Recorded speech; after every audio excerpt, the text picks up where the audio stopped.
Minister of Environment, Climate Change and Forestry.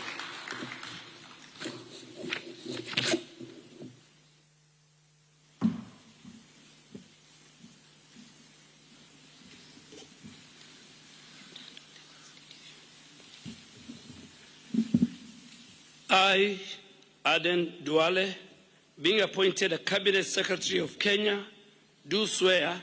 that I will at all times be faithful to the Republic of Kenya, that I will obey, respect, and uphold this Constitution of Kenya and all other laws of the Republic, that I will well and truly serve the people and the Republic of Kenya in the office of the Cabinet Secretary,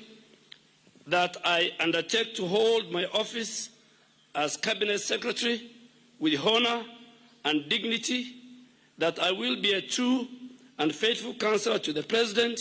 for the good management of the public affairs of the Republic of Kenya,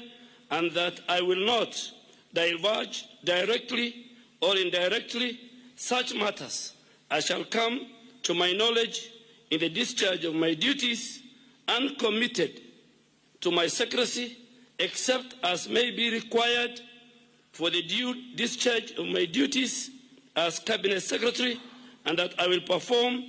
the functions of my office conscientiously and to the best of my ability. So help me God.